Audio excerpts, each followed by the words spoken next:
Well, it's been a little while, but now I'm gonna finally delve back into this lovely thing, the Doctor Who quiz book. So it's been a few weeks since I recorded an episode of this, probably a couple of weeks at least since the last episode went out on YouTube as well, so I thought now would be an opportune time to delve back into it. And where we left off, we just finished Initially C, and we're now on to episode 1, The Doctor and Co. That's what the section's called, at least, anyway. So this is basically going to be a set of 15 questions for each Doctor 1 through 11. First Doctor, question 1.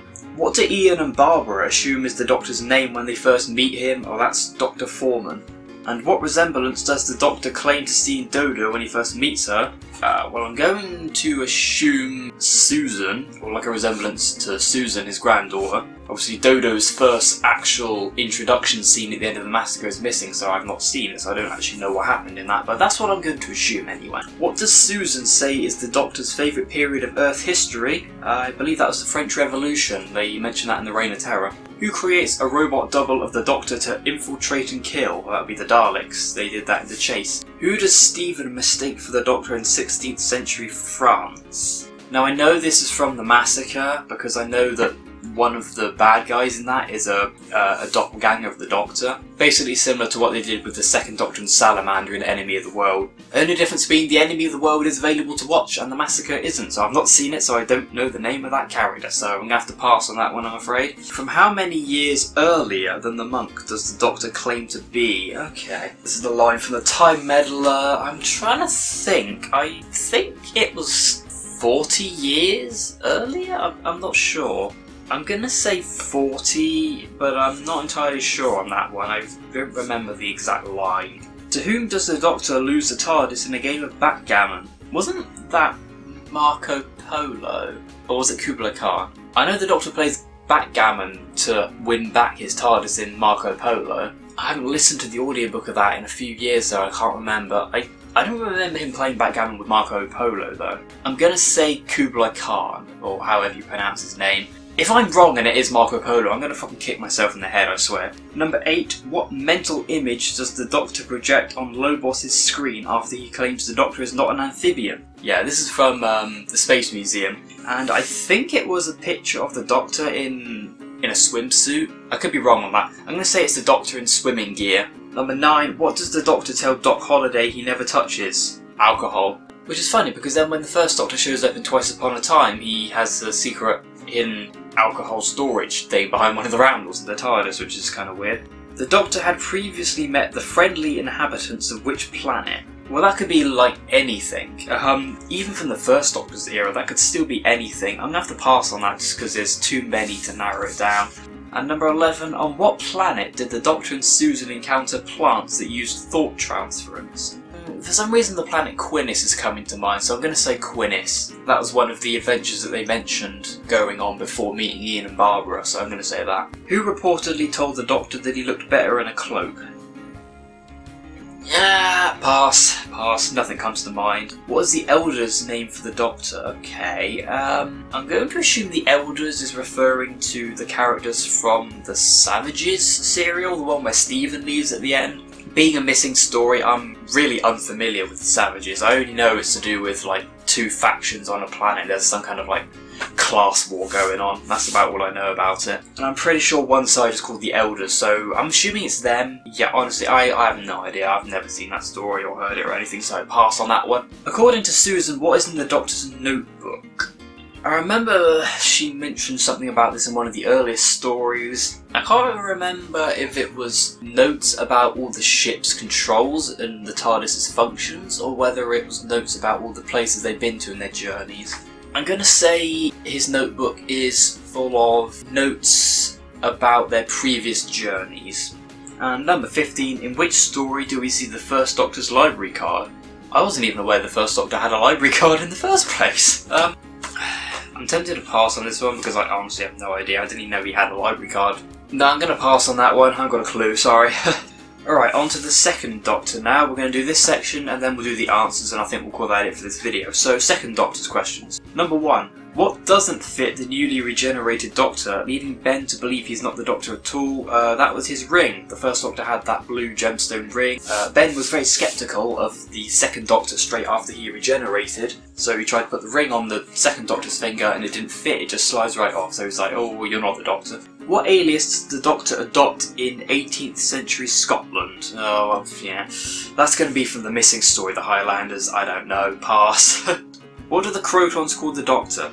I think they called him a high brain, referring to his intelligence compared to the rest of the people on the planet. Yeah, I'm gonna say high brain for that.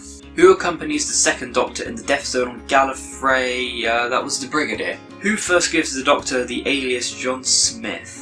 That's interesting. I never actually knew what the first instance was of the Doctor using John Smith as an alias. Apparently it was back in the second Doctor's era. I don't actually know.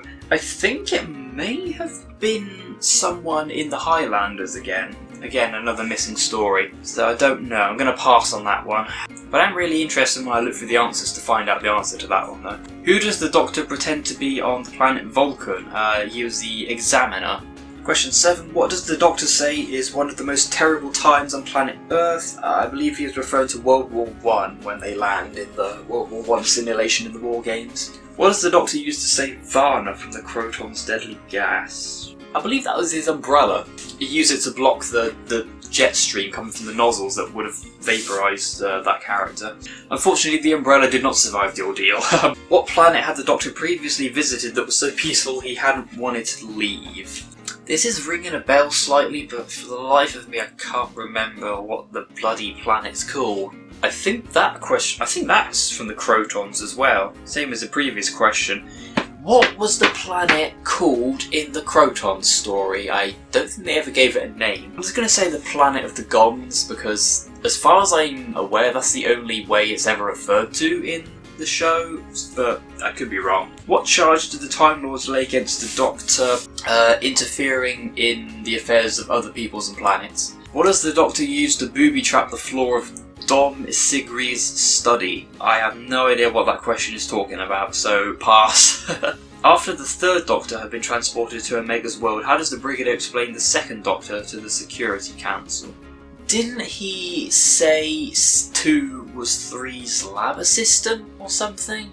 I'm gonna say assistant for that. Why do Anton, Rod and Curly try to kill the Doctor? Who the fuck are Anton, Rod and Curly? Pass, I don't even know what story that's referring to. How does the Doctor restore his usual scruffy appearance in the colony? How? What? I don't understand the question. I'm gonna pass. I don't understand that question. That's confused me. And finally, on what condition does the Doctor agree to let Jamie travel with him? Stop giving me questions from missing stories I'm not familiar with. I don't... one condition, he doesn't kill anyone. I don't know. Fuck it. That's my answer. Okay, let's go and check the answers for those sets of questions then. Okay, so answers for the first Doctor we've got... Dr. Foreman, she looks like his grandchild Susan. I think I was close enough on that one. The Reign of Terror, the French Revolution, the Daleks, the Abbot of Amboise. Okay, what fucking question was that? Who does Stephen mistake for the Doctor in 16th century France? Okay, so yeah, the Abbot, yeah. I wouldn't have known that one from a missing story. Number 6, 50. From how many years earlier than the monk does the Doctor claim to be? 50! I said 40, didn't I? Well, it's only 10 years out, that's not too bad. Still wrong, but not bad. To whom does the Doctor lose the TARDIS in a game of backgammon? Kublai Khan, I got it right. I thought it was either Marco Polo or Kublai Khan, and I'm glad I picked the latter.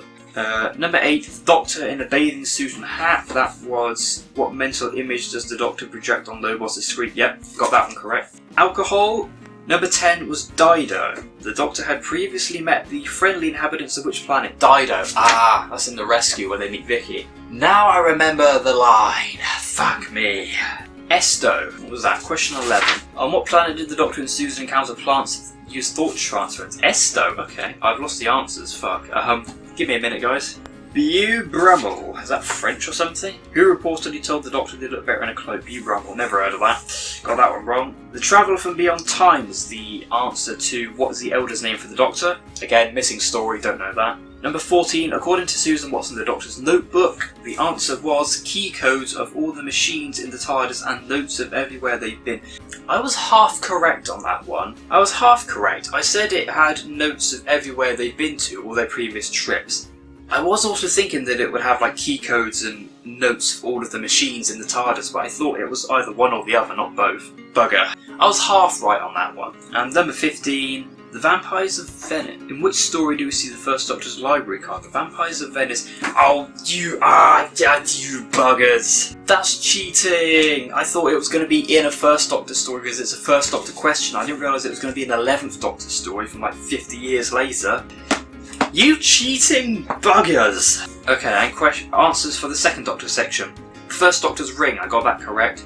Dr. Von Wer, that was the alias he adopted in 18th century Scotland. Okay, yeah, I wouldn't have gotten that from the missing story. Number 3 was Dr. Gond. Yeah, that makes sense now. I said high brain, didn't I? That's just the way they generally refer to intelligent people. Specifically, they called him Dr. Gond. Yeah, I forgot about the whole naming convention of the people on that planet. Yeah, whoops. Number 4, Brigadier, I got that right. Number 5, Jamie, who first gives the Doctor the alias John Smith. Oh, it was Jamie that gave him the John Smith name. Oh, okay. Number 6, the Earth Examiner. I didn't say the Earth Examiner, I just said the Examiner, but that's what I meant anyway. First World War, that's correct. For question 7. Question 8 is favourite umbrella, got that correct. Number 9 was Dulcis. Number 9. What planet had the Doctor previously visited that was so peaceful he hadn't wanted to live? Oh, Dulcis! I said the planet from the Crotons story. I forgot about Dulcis. Question 10. What charge did the Time Lords lay against the Doctor? That he repeatedly broke their most important law of non-interference in the affairs of other planets. That's basically what I said. I didn't word it the same way, but that's basically what I said, so I'll say that I got that one correct. Number 11. Candle, wax and marbles. What does the Doctor use to booby-trap the floor of Domus Igri's study? Okay. I think that might be from a missing story, maybe the Abominable Snowman, so yeah, I didn't expect to get that one correct. 12. He says he is the Doctor's assistant. Number 13. They think he is Salamander. Why did Anton, Rod and Curly try to kill the Doctor? Oh, okay. Oh, Anton, Rod and Curly, they must have been the characters at the beginning of The Enemy of the World that tried to kill the Doctor on the beach in Australia because they thought he was Salamander. Okay. See, if I knew that those characters had those names, I probably would have got that correct. I didn't know the names of those characters. I didn't even realise those characters were given names in that story, to be honest, but yeah. Number 14, he uses the rough and tumble machine. How does the Doctor restore his usual scruffy appearance in the colony? Okay, I still don't know what that's referring to, but yeah, okay. And number 15, on what condition does the Doctor agree to let Jamie travel with him? That he teaches the Doctor to play bagpipes. Yeah, I never would have got that. Yeah, no. Sorry, missing story. I was never going to get that one right in a million years. I didn't do all that well that time, did I? I got quite a few of them wrong. I think part of that is down to a lot of the questions relating to missing stories that I'm not familiar with. But there was definitely a few in there that I just completely had a brain fart on and really I should have gotten them correct. Yeah, I think we'll leave it there for today then. Next time we'll start with the 3rd and 4th Doctor's questions and we'll do that as a video. So yeah, leave a like if you enjoyed and subscribe if you haven't already. See you sometime soon, hopefully, for the next video, and yeah, until then, bye bye everybody. Bye bye, bye bye, bye bye, bye bye, bye bye. You can go now. Bye, bye bye.